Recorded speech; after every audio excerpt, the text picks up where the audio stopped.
The best in the league. That's a hard one, but I think Bobby Witt Jr. is coming for that crown at some point.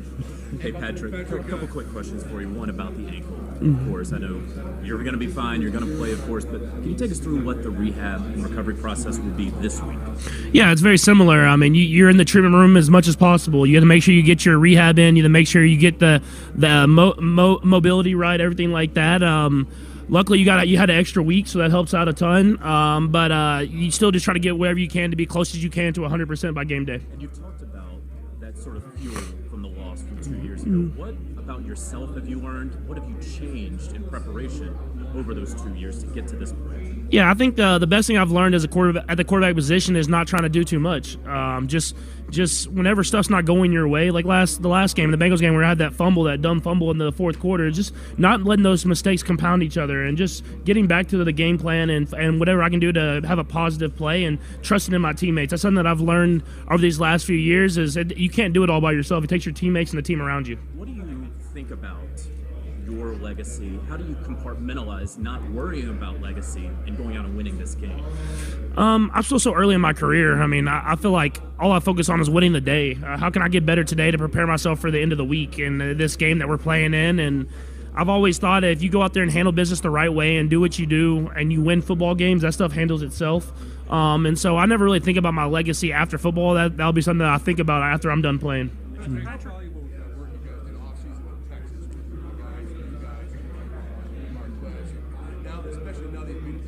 Yeah, I mean, obviously it was valuable of those guys getting up to speed fast and them having the ability to step right in and have success. But I think more than that, it was about building those relationships. That when times got tough, you have this built relationship with these guys that you lean on. And so when everything's not perfect and everything's not going our way, we have a brotherhood and something that we can lean on to help us get through those times. Speaking of brotherhood, Travis Kelce said that you guys were brothers last night.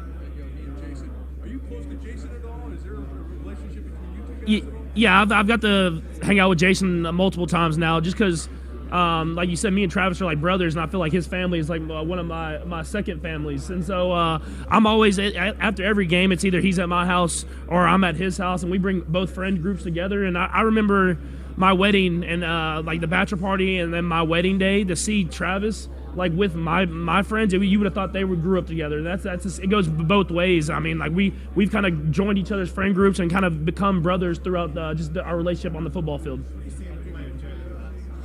I mean, he's a special player, and obviously, I think people always saw his running ability, but the way he's able to develop as a passer, he can execute and take advantage of whatever's on the football field. And whenever you work that hard and you leave everything on the field every single time, the guys follow you. And I think that's the most special thing that not everybody has, is the ability to have people that are older than you that have put in the work as well follow you on that football field to whatever means necessary. And so he has a special ability to have guys that will follow him, and that's why he's in the position that he's in today.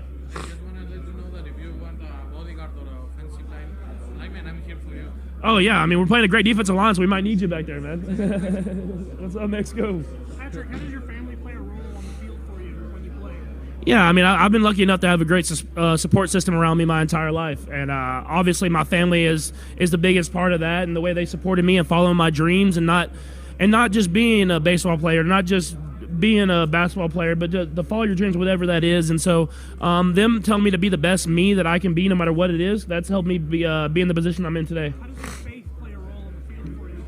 Yeah, I mean, I think that my faith plays a role because I have no added pressure of trying to win, and that's all that my life means. I know that I'm in this position for a bigger picture at the end of the day, and so obviously I want to win and I want to go out there and have success on the football field. But I know that I have something I can always lean on, and a reason that I'm standing on that football field. Pat, you've been here 3 times in 6 years. When you see Tom Brady's going away after so many years at his age, do you see yourself playing at that age in these same states, like 19 years or 18 years from now? Yeah, I mean, it seems far away for sure, but you want to play as long as possible. What Tom has done, I don't know if that'll be matched the way that he's able to play to 45 I mean, he's retiring, but I mean, he still had a very high level season that he played. He's just choosing to retire. And so the way he's able to take care of his body and prepare himself is unmatched. And so I just try to learn from guys like that and prolong my career as long as possible. And God willing, I stay healthy and I'm able to play until I'm ready to retire. And I can say I retired and my body didn't quit on me. Patrick, when speaking of Tom, he gave you some advice. Can you share what that advice was? I'm not going to share exactly what the advice was, but I mean, he always gives me the best advice because he's been here, man. He's been in every situation that you could be in the NFL, and he said obviously a lot of positives, but he said to deal with some failures as well. And so to be able to learn from the greatest of all time at the quarterback position, I'm going to take that advice every single time. Did you know that Peyton Manning offered Jalen Hurts some advice? I didn't know that, man. I'm friends with Peyton as well, so I need to make sure that he gives me some advice as well.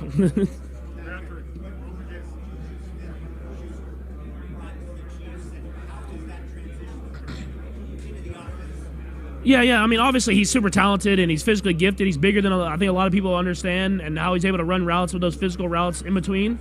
But I think what the biggest thing is the joy that he brings in the building every single day, and the work ethic. I mean, he is a guy that works his tail off when he's in the building, and he's kind of become one of those leaders in the receiving room. And it's cool to see because we had, I mean, other than McCole, we had all brand new receivers in that receiving room, and those guys have grown together and built a brotherhood that now they don't care who gets the catches, and you see that on the football field every week. It's a different guy that seems like they have a big game. Hey Patrick, you've spoken obviously about standing on the shoulders of those who came before you as a black quarterback.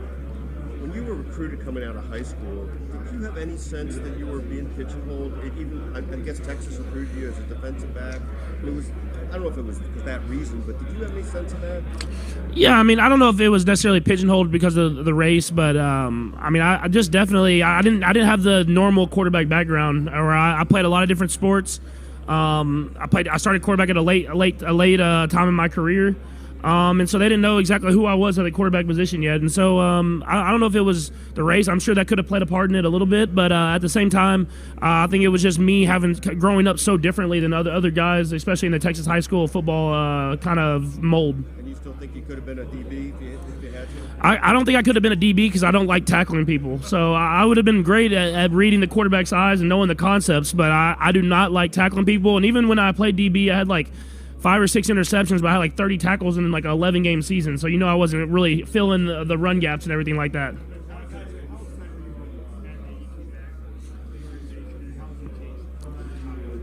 Yeah, no, I mean, I was extremely excited because I had built such a great relationship with Nags that first year.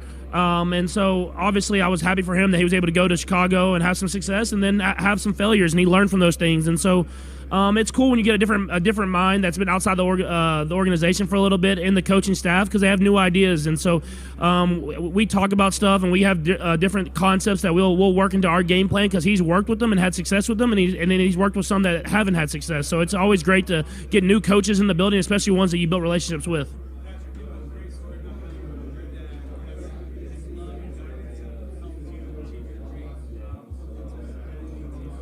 Yeah, my dad's. He means the world to me, man. I mean, he set an example for me of how you have to go through this business. I mean, he dealt with a lot of positives, and he was in the MLB at an early age, but he also battled in the minor leagues for a long time, and he just kept following his dream, and he was able to make it to a World Series, and he played for, I think, like 15 to 20 years of just baseball in general. And it showed me that no matter if you're not having success at that moment, if you continue to follow your dreams, you'll make it. And that's something that meant a lot to me growing up.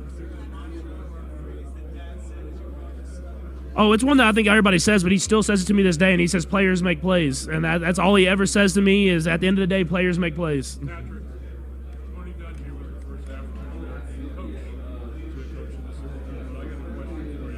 You and Jalen are both African American, both Christians. Tell me what that means. Yeah, I think you see that we're very aware, and we have no added pressure because we know who we are and what we're playing for. And so it's obviously we want to win, we want to have success. But at the end of the day, we know why we're stepping on that field, and it's for a much, much bigger reason.